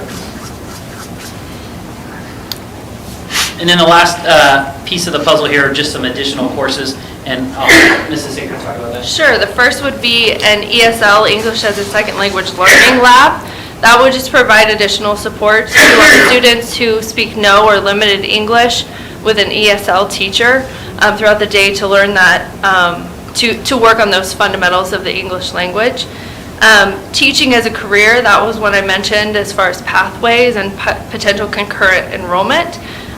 Looking at partnering with Fort Hays there for an articulation on placing our students in our classrooms. So this teaching as a career course would be that introductory level, I want to be a teacher class. So we would do that here, place our students in our own classes in the district, and then those hours could count toward their first courses at Fort Hays State. Currently, we're offering through Fort Hays a partnership. Their instructors come to our building to teach a course called Fundamentals of Soldiering and a course called Intro to Military Fitness and Health. They wanted to teach it. If we could get 1 student, they wanted to teach the courses. And we have, I think, 5 students in each of those 2 courses. They provide the instructor, we provide the space, which is convenient to our students. They don't have to leave our building, and they get some college experience. So what we're asking to be able to do next year is to label and have a co-teacher in our building so that we can offer those as social studies and PE credits rather than just general electives, as if they were flexing out to take the course at Fort Hays' campus. And then the last one is a pilot that 4 of our teachers came to us last spring around this time, and asked if they could team up together and offer a sequence of, or a series of 4 courses that a group of 25 to 30 juniors would co-enroll in all 4 courses, and they would earn their junior English, their U.S. history, their math credit, and a music appreciation credit by taking these 4 courses, and do it through a project-based and thematic lens. And so we would like to put that on our books for the fall and get a first cohort of students in that process. On these additional, these semesters? The fundamentals of soldiering and intro to military fitness and health are semester courses. Ideally, they would be taken concurrently, like one on one day, one on the other day. Like Okay. right now, we do it Maroon 2, Gold 2, so their instructor comes every day at the same time. We could offer it in the fall and we could offer it in the spring, but the others would be year-long classes. So teaching his career would be fall and spring semester? Yes. And so the ESL Learning Lab, is that not something we have right now? Is that, I mean, are they? We have a single block of the ESL course, and it's where they're earning their English credit. But this would be additional support for our students who speak the least amount of English and just need more time to get that academic vocabulary to access their content in English and Spanish, so that they're, or other languages for that matter, but to really be able to access their academics and give them the extra time and support to do so. And it would also give them the credit for getting that time. Sure, it would be an elective credit. Okay. Like a lab or like a recitation, you know, you would think of at a post-secondary level. Like language. Yeah. Like French. Yes. That's a cool interdisciplinary collaboration idea. And so, but it would be 4 credits, and would they be like the 4 classes on gold, and then the other day would be their maroon? Yeah, exactly. The students would switch where they're going, but they'd always be together because they'd be working on a big project together. Any idea what the projects would be? Yeah, it's like Not Tiny yet. Desk is one of those examples. Desk. Like Tiny Desk, if you YouTube Tiny Desk concerts, and Yeah. then all the history that goes into that, study of that. So it is a really large project-based learning opportunity. Very much thinking outside of the box at the secondary level, which we appreciate, and it's the kind of thinking and attitude that we want to cultivate with our teachers too. So we were excited that they came to us with that. We couldn't quite get it going for this current school year, but wanted to, like she said, put it on the books. We're just in that, again, course guide time of year where when we can have these conversations, get it out in front of the students and families, and then they can start making their decisions. So. I Are you think surveying them, or how do you get to know what you're going to need? so. Classes, how do you- Yep. We have a program called Zello, and that's how our students build their individual plans of study. One of the activities that they do here in a couple of weeks actually will be to build their course planner. And so they go into this Zello program with their advisor and their counselor. They go ahead and choose all of the courses for the upcoming school year. Ideally, they'll build out their courses for the entirety of high school so that we can plan out and look ahead. But we use that as their pre-enrollment selection, so then we can build sections and determine need and determine which classes make and which don't. But they go through that process in February and March. And then they meet individually with their counselors to clarify, make sure they've met all the prerequisites, all of those things. And then we start analyzing in April and look over what we can and can't offer, or should and shouldn't offer based on numbers and selections. It's really cool. It's interactive, drag and drop. It's really neat. Tammy, go ahead. Okay, so thank you for proposing all of this. I think this seems to make sense, and I have a question regarding curriculum that's not here, and maybe this isn't the place and time, but I guess I'm going to ask it since we're talking about curriculum at ASI.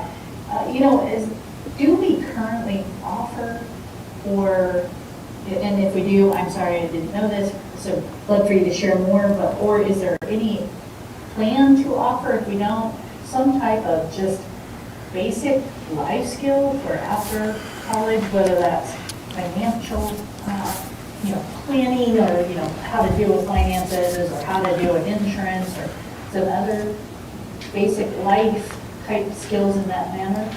And can you share more on what you may have already that are not already worked out? One of the first courses I would mention in that realm would be our personal finance course, which is through our business pathway. We also have basic finance courses. Another series of courses that kind of apply in that realm would be through our FACS department. We have the life management course, which is general life skills. It kind of builds on what they learn in their life skills in the middle school. So those two would come to the front of my mind as what would address that type of content, Tammy. And thank you for that. Obviously, I haven't looked into it myself, but I know that's something often that comes up. It's very popular in Facebook memes, let alone with other conversations that come up. Why aren't we teaching our kids this? And so I wanted to address that since we were already addressing some of the other curriculum. I would note that those are two courses that are always maxed out in enrollment, always.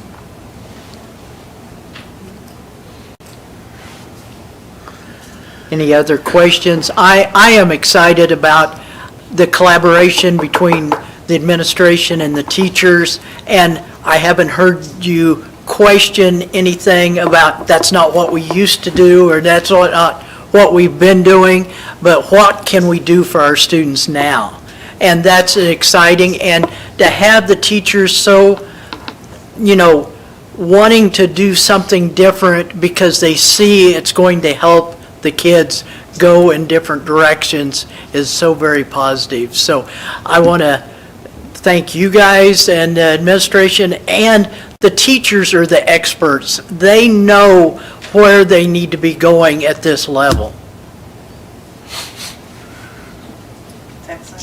Thank you. Okay, if I don't have any further questions, we do need a motion to approve the Hayes High. I'd like to make a motion to approve the Hayes High School course proposal starting with the 2023-24 school year as presented tonight. A second. Second. Okay, I have a motion and a second. Any other questions? I understand that there's no additional cost, no funding, no budget issues that you need to make this happen. Well, I think there'll be some curriculum writing, some teachers working over the summer, but that's part of our curriculum pay. I mean, we have that all the time. That's so part of your... Zero cost would be, we don't know if you would or should commit to that. We want to put the time in and use the budget we have to make sure that is what it needs to be for students. So That's is for sure understandable. something I would say anticipate. And if we're going to do it, we need to do it right. Right. Sure. There is a chance somebody could come up and say, there's a new creature we need to dissect because it hits this. The frogs are dead. Those are the kind of conversations that we want to have. And certainly there's some logistics to work out, but we feel like it's the right conversation to have. So We have a staff there for those classes. yeah, absolutely. Okay, I have a motion and a second. All in favor of the Hayes High School course proposal starting in 23-24, vote by saying yes. Yes. Yes. Yes. All opposed, no.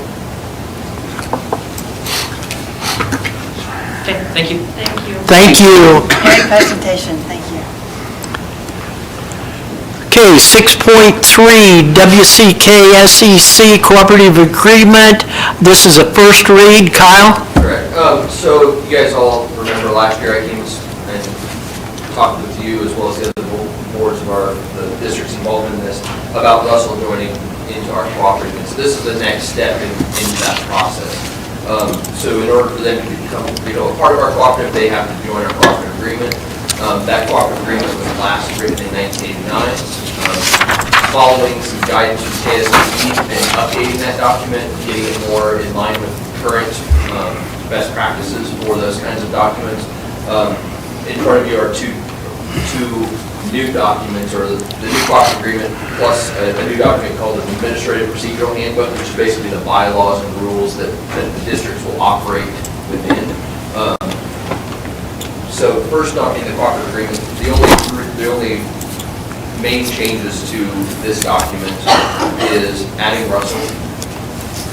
It's moving the operation-specific statements and clauses into this administrative procedural handbook, and that's at the recommendation of KSDE, because anytime you change the cooperative agreement, it has to go back in front of the State Board of Education. And so the fewer things that might change frequently that you need to have in there, it's just better practice, because if there's something that we want to change about how the districts are working together to fund the special ed cooperative, we want to be able to make those changes without involving the State Board of Education as much as possible. Just because, just from a sheer administrative task level, like, it'll just be so much cleaner. We want to make sure that all the districts involved are in agreement and working together, but how they work together, that really comes down at the local level. We want to try and keep that in place. So that's what that change does. And then the last change to the cooperative agreement that's included is the advisory council is currently called the council of superintendents. Well, about 3 or 4 other agencies in the state that we all interact with call it council of superintendents as well. They call their something that they do, council of superintendents. So for the sake of our calendars and being able to tell what's coming up, we're changing it to the WCKSCC Advisory Council. It's going to be a lot simpler and smoother overall. Since it's not something we would have changed, except for the fact that we're already changing the document. So we went ahead and clarified that. Everything else is just kind of typical language that commits all 5 school districts to working together. This would go into place in July 2024. That's when Russell would come on board. The other 4 districts are already in a cooperative agreement, so that's really the only change to that. So that's how the cooperative agreement would work. The administrative procedural handbook, that's where there's some of the things that we were already operating using that I put into here, how we use federal funds, how we track federal funds, how certain things that, like certain reports to the state, how we make sure who's doing it at the district level and at the co-op level. Some of that we just kind of codified here to make sure that everybody's on the same page. It's stuff we already had written in other places that we're bringing together. It kind of outlines bylaws for how decisions are made or recommendations are made from that cooperative agreement, or from that advisory council. Talks about hiring, just to help clarify some of that. So a lot of the stuff that's in here, the stuff that was in the original cooperative agreement, it just moved to this just to clarify. Like the old cooperative agreement had like hiring practices and things like that. That doesn't make sense in that kind of document, so just moved it. Everything else then, fiscal policies. And then it also codifies how, if another district were wanting to join our cooperative, what those steps would be and how we would go through those steps to make sure it's consistent from year over year. And then all those provisions that we agreed to with Russell last year about how they will come on board are codified in here as well. So that's the general gist of this. It's first read. There's no need for approval at this time. Next steps will be, I'll be sharing this with all 5 school boards. The last one will be on March 6th.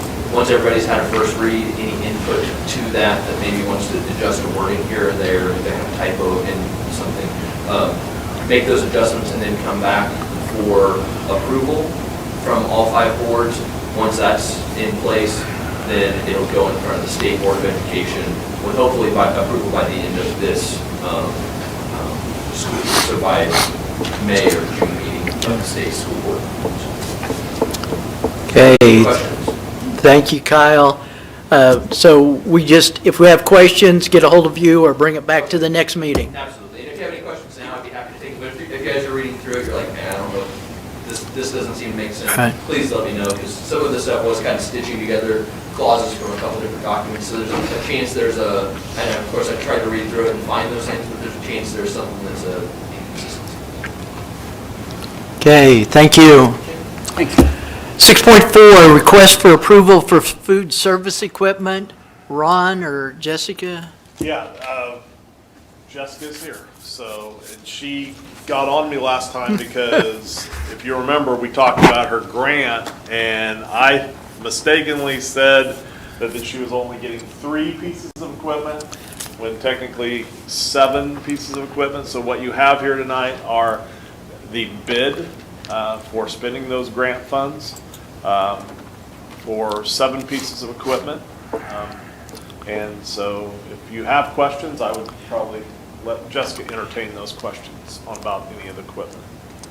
I have no questions. Just thank you for following up on the grants and getting this equipment for the district.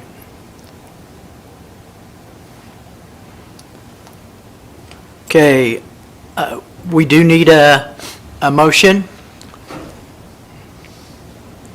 I would like to move to approve the recommended bid of $90,859 from Sunflower Restaurant Supply for the purchase of food service equipment. Second? I second. Thank you. Any further discussion for Ron or Jessica? These will be in operation next school year, or will they be in before we even get done with this school year? Well, we have to spend the money by May 1st, so they should be in place by the end of the school year and all. Ready to go for next year? Moving forward, yep. Okay, any other questions? Hearing none, do I have a motion? Yeah, And a second. Thank you. Okay. All in favor of the motion to approve the recommended bid for food service through the grants, vote yes. Yes. All opposed, vote no.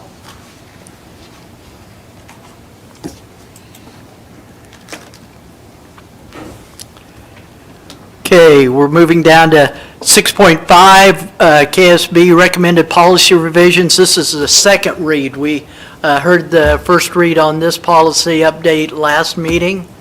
Ron? Just a review, this is the policy that is just basically gets us in compliance with legislation that was passed last session. It creates some alternative opportunities for students to gain performance-based credits as we move. I mean, you heard a little bit of looking at individual plans of study and how we can start designing classes that meet the needs of kids to keep them engaged, you know, as much as we can. And so this is just policy that gives us a little bit of leeway to create different opportunities, create opportunities for kids to get some graduate credits that eventually will help them graduate from high school and keep them engaged. So I think it's a very positive step. So this is a second read. Mr. President, Yes. I'd like to make the motion to approve the KASB recommended policy version as presented. Thank you. Do I have a second? I'll second. I have a motion and a second. Any further discussion? Mr. Wilson, this policy was recommended by KSB a year ago, and not one of the ones that was just here in December.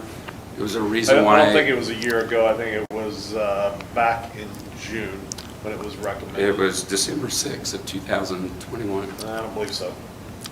I have the form right here, but I just wondering Okay. why we're getting Well, it now. I'm not going to argue with you, but the thing is, what we did is we wanted to discuss it with our high school. So we took some time and, Okay. yeah, there's no timeline as far as getting. Right. It's at our discretion, and we want to look and thoroughly vet, make sure that works with what we have, you know, going and the way it's going to work. So we took some time, and that's why the policy was delayed. That makes sense. I was under the impression that it was just here in December, but it was last year. Okay, I have a motion and a second to, I'd like to make okay, we've had the motion. All in favor of this motion, say yes. Yes. Yes. All opposed, say no.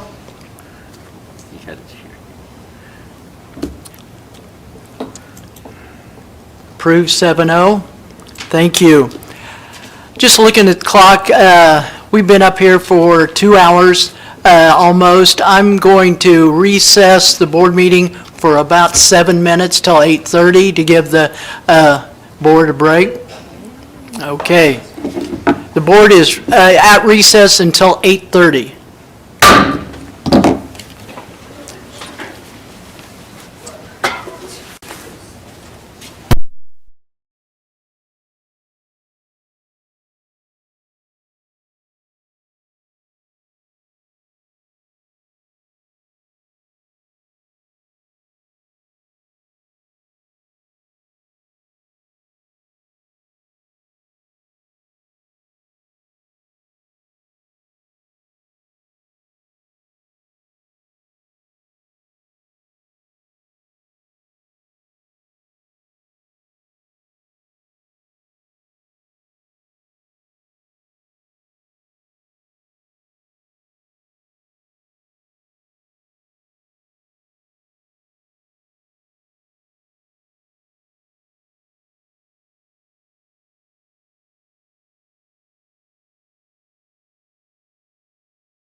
Call the meeting back to order.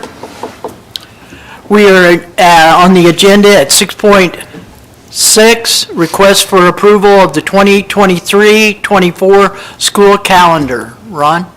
Yeah, we have worked with the calendar committee to come up with this recommended calendar for the board to approve.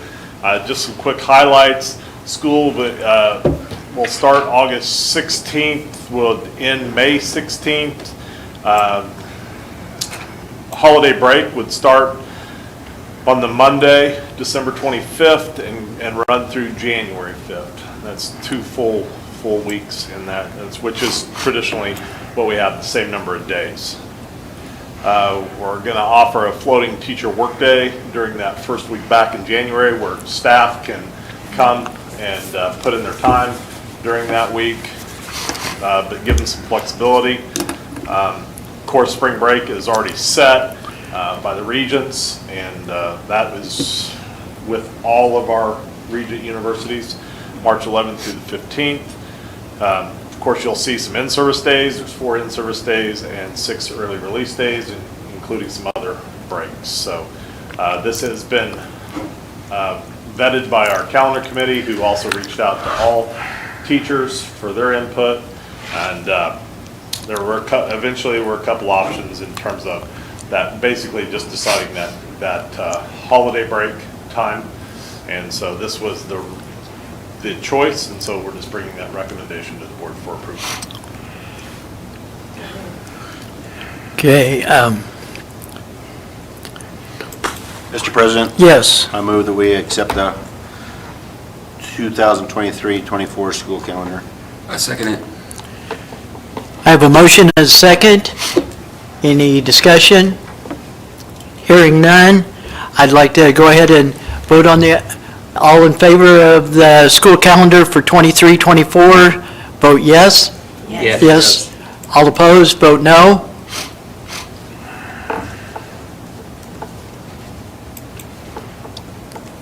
Seven oh. Thank you. 6.7, request for approval, district level administrative contract extension. Ron? Yeah, this is just a recommendation to extend all of our district level administrators 1 year. Currently, we are on 2-year contracts, so this would be extending us out to 24-25. That is including myself, along with Kyle, Shanna, Chris, and Lindy McGann. And this follows policy that this is done in the January. Now, and we'll be bringing building level administrators to you next meeting on February 6th. Okay? Mr. President? Yes. I would like to make the motion to approve all of those 5 administrator contract extensions. A second. I have a motion and a second to extend all 5 district administrator contracts to the 2024-2025 school year. Any discussion? Mr. President? Yes.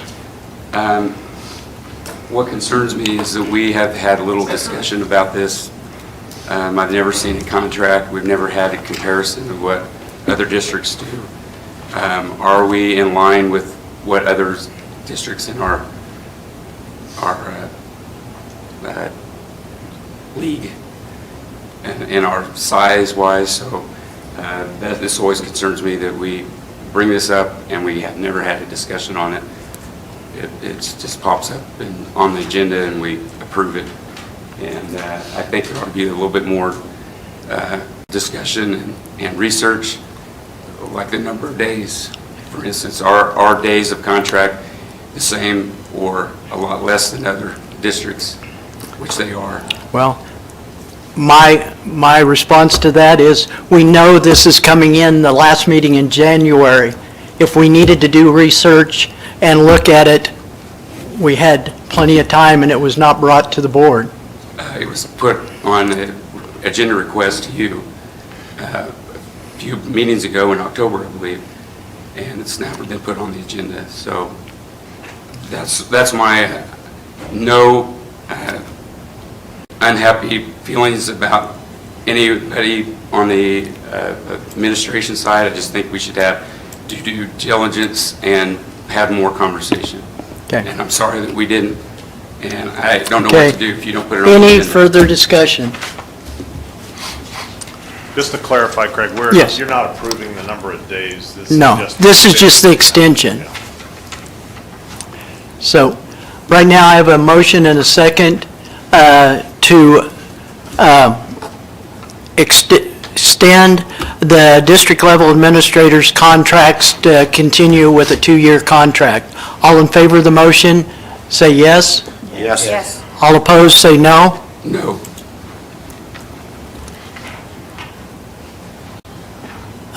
Jess, would you take a roll call vote, since Tammy's not in? Alan Clark, no. Craig Pallister, yes. Lori Erdl, yes. Tammy Wellbrook, yes. Kurt Weiner, yes. Kim Brooks, yes. Megan Zamperati Littlefield, yes. Motion passes 6-1. Thank you. Going down to 7.1, executive session. We do have an executive session tonight. I'll have a motion to go into executive session for personnel matters for non-elected personnel in order to protect the privacy interests of identifiable individual. I would think we would need 15 minutes at that time. Included will be just the board. Board attorney will not need to attend tonight. There will not be action after the executive session. Do I have a motion, a second to that motion? Second. I have a motion and second to go into executive session for 15 minutes. We will return to the boardroom. I can't see the clock. 42. It's 8:36. 8:52. At 8:52, there will not be action after the executive session. Do I have the motion and second? All in favor, vote yes. Yes. All opposed, say no. Okay, thank you. Motion passes. Okay, we will return